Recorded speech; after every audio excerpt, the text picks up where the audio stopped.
ذمہ داری پوری کر رہے ہیں اور محمد رسول اللہ کی آرزو پوری کر رہے ہیں۔ محمد رسول اللہ صلی اللہ علیہ وسلم کی آرزو تھی کہ میں قرآن کو جلدی سے پڑھ کے یاد کر لوں پھر آگے تک پہنچاؤں۔ اللہ نے منع کر دیا، نہیں میرے محبوب، زبان کو حرکت نہ دیں، یہ ہماری ذمہ داری ہے، ہم ہی اس کو راضی کرنے والے ہیں، ہم ہی اس کی حفاظت کرنے والے ہیں، ہم ہی اس کو پڑھوانے والے ہیں، ہم ہی اس کو بیان کروانے والے ہیں، آپ جلد بازی نہ کریں۔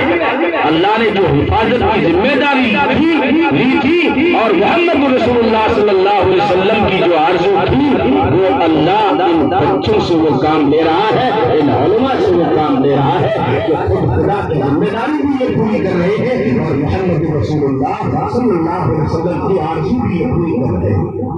تو قرآن کیا تھا؟ کلام تھا، اور جب وہ سینہ جو رحمت کا خزینہ اس میں جب اللہ کا کلام آیا ایسا فلٹر ہوا کہ اس کا جلال جمال سے بدل گیا، پھر اس کی خشیت رحمت سے بدل گئی۔ قرآن میں خشیت تھی کیونکہ اللہ کا کلام تھا نا۔ لو انزلنا هذا القرآن على جبل لرأيته خاشعا متصدعا من خشية الله، اگر ہم قرآن کو پہاڑوں پہ اتار دیں تو پہاڑ دب جاتے اور ریزہ ہو جاتے۔ پہاڑوں پہ نہیں اتارا، اپنے محبوب کے دل پہ اتارا۔ اے ارض و سما کہاں تیری وسعت کو پا سکے؟ میرا ہی وہ دل ہے جہاں تو سما سکے، میرا ہی وہ دل ہے جہاں تو سما سکے۔ اپنے محبوب کے دل پہ اتارا اور پھر جو اس کی جو خشیت تھی وہ رحمت سے بدل گئی۔ وَنُنَزِّلُ مِنَ الْقُرْآنِ مَا هُوَ شِفَاءٌ وَرَحْمَةٌ لِّلْمُؤْمِنِينَ وَهُدًى وَرَحْمَةٌ لِّلْمُؤْمِنِينَ۔ قرآن مومنین کے لیے رحمت ہے اور صرف بات اپنوں کی نہیں ہے۔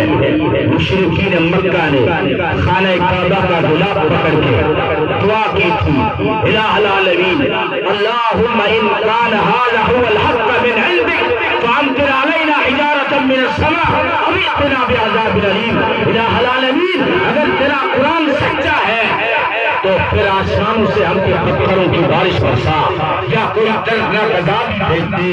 یہ قرآن سچا نہیں ہے۔ میں آپ سے پوچھتا ہوں، قرآن تو سچا تھا، پھر خدا کا عذاب کیوں نہیں آیا؟ وہ تو مانگ رہے تھے، خانہ کعبہ کا غلاف پکڑ کے مانگ رہے تھے، پھر عذاب کیوں نہیں آیا؟ اللہ نے اس کا جواب دیا، وما کان اللہ لیعذبہم وانت فیہم۔ میرے محبوب، میری جلالت کا تقاضا تو یہ تھا کہ جو قرآن کی صداقت کا انکار کرے انہیں سخت عذاب دو، لیکن تیری رحمت کا لحاظ کرتا ہو انہیں عذاب نہیں دیتا۔ یہ رحمت بنا۔ مشرکین مکہ نے ڈیمانڈ کی تھی کہ کوہ صفا کو سونے کا بنا دو، اس قرآن کے ذریعے سے پہاڑ کو سونے کا بنا دو، تب ہم مانیں گے کہ قرآن سچا ہے۔ محمد رسول اللہ صلی اللہ علیہ وسلم نے ہاتھ اٹھائے، فرمایا الہ العالمین یہ اب جو ہے ہدایت کے قریب آنے کی بات کر رہے ہیں، آپ اس پہاڑ کو سونے کا بنا دیں تاکہ ابو جہل بھی کلمہ پڑھے، ابو لہب بھی کلمہ پڑھے، مشرکین اسلام کے دامن میں آئی۔ الہ العالمین تیری رحمت کا کوئی اندازہ نہیں، تیری جنت کوئی چھوٹی تو ہے نہیں، بنا دے اس سونے کو، اس پہاڑ کو سونے کا بنا دیجئے۔ دعا کر رہے ہیں، دعا کے دوران جبریل امین آ گیا۔ جبریل نے آ کے کہا، اللہ کہہ رہے میرے محبوب میں اس پہاڑ کو کوہ صفا کو سونے کا بنا دوں گا، لیکن جو ڈیمانڈ کر رہے ہیں ان سے پہلے یہ بات پختہ عہد کر لو کہ اگر سونے کا بننے کے بعد قرآن کو نہیں مانا تو پھر کیا عذاب ہونا چاہیے؟ پھر میں سخت عذاب دوں گا، پھر اسی پہاڑ کو اٹھا کے تمہارے سر پہ ماروں گا۔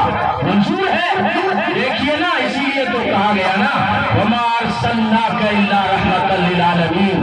محمد رسول اللہ صلی اللہ علیہ وسلم دعا کر رہے ہیں۔ جبریل نے جب یہ بتایا محمد رسول اللہ صلی اللہ علیہ وسلم نے دعا ہی بدل فرمایا، یا العالمین یا العالمین سونے کا بنانا ٹال کر دے، ان کے سروں سے عذاب کو ٹال دے۔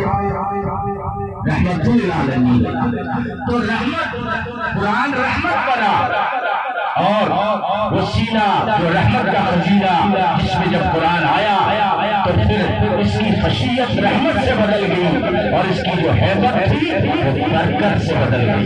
یہ آخری بات ہے, اس کی ہیبت برکت سے بدل گئی. قرآن میں ہیبت تھی, اگر قرآن کی ہیبت کو ظاہر کر دیا جاتا تو پہاڑ چل پڑتے, زمین پھٹ پڑتی, مردے زندہ ہو جاتے.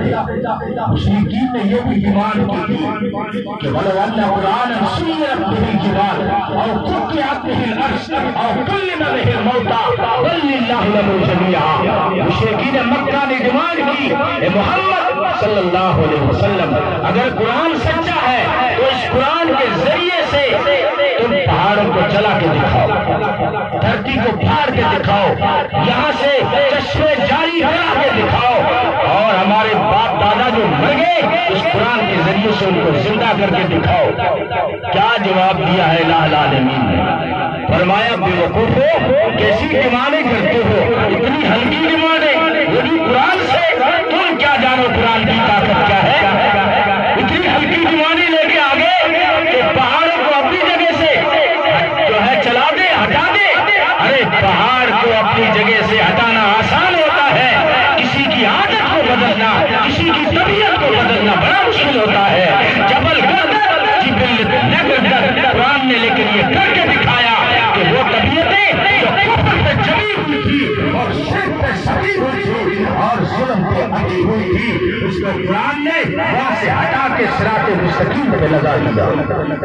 تم ڈیمانڈ کرتے ہو کہ قرآن کے ذریعے سے ہم زمین کو پھاڑ کے چشمے جاری کریں. ارے عرب کی زمین اتنی بنجر نہیں جتنے تمہارے